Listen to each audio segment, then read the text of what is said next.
আসসালামু আলাইকুম বন্ধুরা, রাহাত বলছি। কেমন আছেন সবাই? আশা করি সকলে অনেক অনেক ভালো আছেন। একটি মোবাইল ফোনের মধ্যে বিভিন্ন কম্পোনেন্ট রয়েছে, তার মধ্যে একটি বিশেষ স্মার্ট কম্পোনেন্ট হচ্ছে এলডিও।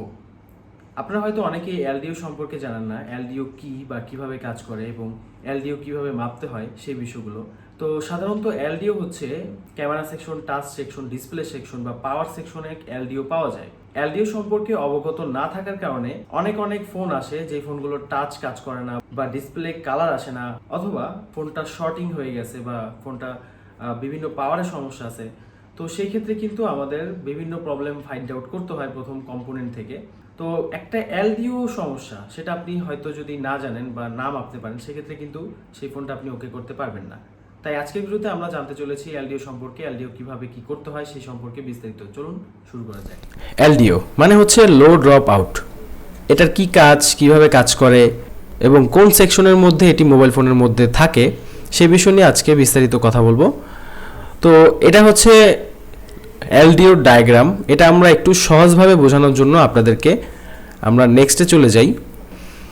দেখেন, এখানে টোটালি 4টা লাইন একটি এলডিওর মধ্যে, এবং মাঝখানে বডির একটা লাইন থাকে যেটা গ্রাউন্ড থাকে এবং কিনারের একটা গ্রাউন্ড থাকে। তো এখানে মূলত 3টা লাইন কাজ করে। কিভাবে কাজ করে দেখেন, ভিআইএন মানে ভোল্টেজ ইনপুট, এখান থেকে ভোল্টেজটা ইনপুট হয়, মানে এখানে একটা বড় ধরনের ভোল্টেজটা আসে।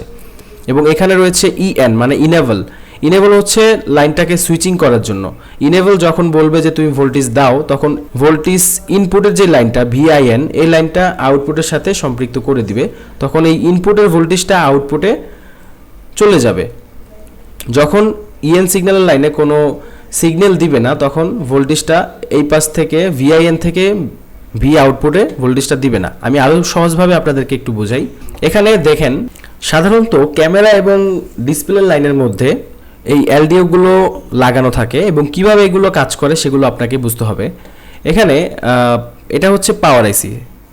তো পাওয়ার আইসি থেকে প্রথমে একটা বড় ধরনের ভোল্টেজ আসে, যেই ভোল্টেজটা আমাদের ক্যামেরার লাইন অথবা ডিসপ্লে লাইনে প্রয়োজন হয়। কিন্তু যদি আমাদের এই ভোল্টেজটা ডিরেক্টলি এখানে দেয়া হইতো, তখন আমাদের ফোনের চার্জটা খুব তাড়াতাড়ি শেষ হয়ে যাবে, যার কারণে এখানে এলডিও ব্যবহার করা হয়েছে। এটা হচ্ছে সিপিইউ। সিপিইউ থেকে অল্প স্বল্প কিছু ভোল্টেজ দিয়ে ইএন সিগন্যালের লাইনের মাধ্যমে এলডিওকে সুইচিং করা হয়। যখন এখানে অল্প কিছু ভোল্টেজ আসবে, তখন ভিআইএন মানে ভোল্টেজ ইনপুটের লাইনটা ভোল্টেজ আউটপুট লাইনে চলে যাবে। ভোল্টেজ ইনপুটের পাওয়ার আইসির যে ভোল্টেজটা মানে যেটা এখান থেকে আসছে, এই ভোল্টেজটা এই পাশে আসবে এবং ক্যামেরার লাইনের মধ্যে চলে যাবে। যখন ইএন সিগন্যালের লাইনে কোনো ভোল্টেজ দিবে না, তখন অটোমেটিক্যালি ভোল্টেজটা আবার অফ হয়ে যাবে বা ক্লোজ হয়ে যাবে। তো যদি এমন হতো যে এই লাইনটা সরাসরি এখানে দেয়া হয়েছে এবং এই ভোল্টেজটা আমাদের ক্যামেরার লাইনে চলে গেছে, তো অলওয়েজ কিন্তু আমাদের এই ভোল্টেজটা অবশ্যই ক্যামেরার মধ্যে যদি থাকে, ক্যামেরাটা অলওয়েজ অ্যাক্টিভ থাকবে এবং আমাদের ফোনের চার্জটাও তাড়াতাড়ি শেষ হয়ে যাবে। যার কারণে কি করা হয়েছে, সিপিইউ থেকে একটা ভোল্টেজ এখানে দেয়া হয়েছে। যখন আমরা ক্যামেরাটা অন করি মোবাইল ফোনের মধ্যে, তখন সিপিইউ একটা ভোল্টেজ, ছোটোখাটো একটা ভোল্টেজ এলডিওর মধ্যে পাঠিয়ে দেয়, এবং পাওয়ার আইসির যেই ভোল্টেজটা অলরেডি এখানে থাকবে, সেই ভোল্টেজটা তখন ভিতরে এটার সাথে এটা সম্পৃক্ত হয়ে যাবে এই ভোল্টেজটার মাধ্যমে। আশা করি বুঝতে পেরেছেন। মানে সিপিইউ যখন এখানে সিগন্যাল দিবে, তখন সে পাওয়ার আইসির যেই ভোল্টেজের লাইনটা সেটা আউটপুটে ট্রান্সফার হবে। যখন এখানে কোনো ভোল্টেজ দিবে না, তখন আউটপুট লাইনে কোনো ভোল্টেজ যেতে পারবে না। যখন ইএন সিগন্যালের লাইনে ভোল্টেজ আসবে, তখন এটার সাথে এটা সম্পৃক্ত থাকবে। যখন ইএন সিগন্যালের লাইনে কোনো ভোল্টেজ থাকবে না, তখন ইনপুটের সাথে আউটপুট লাইনটা অটোমেটিক্যালি সুইচিং বন্ধ হয়ে যাবে।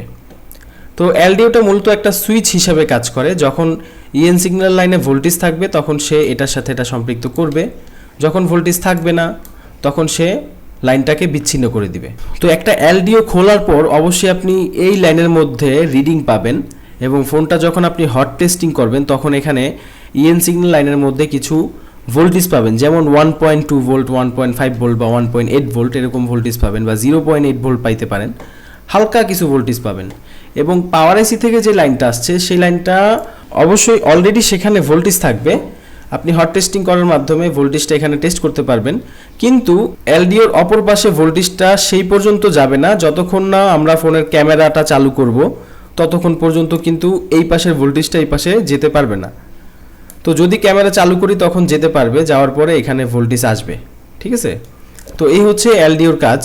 আশা করি বুঝতে পেরেছেন। এবং এলডিও খুব গুরুত্বপূর্ণ একটা কম্পোনেন্ট একটা ফোনের মধ্যে।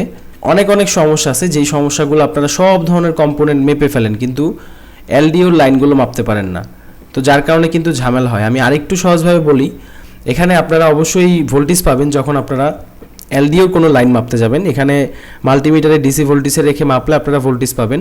আবার যখন ফোনটা ক্যামেরা, ধরেন আপনার ক্যামেরা সেকশনে কাজ করতেছেন, তখন কিন্তু ক্যামেরা লাগানো অবস্থায়, ক্যামেরা অন করা অবস্থায় কিন্তু ইএন সিগন্যাল লাইনে আপনারা ভোল্টেজ পাবেন, আর তাছাড়া কিন্তু ভোল্টেজ পাবেন না।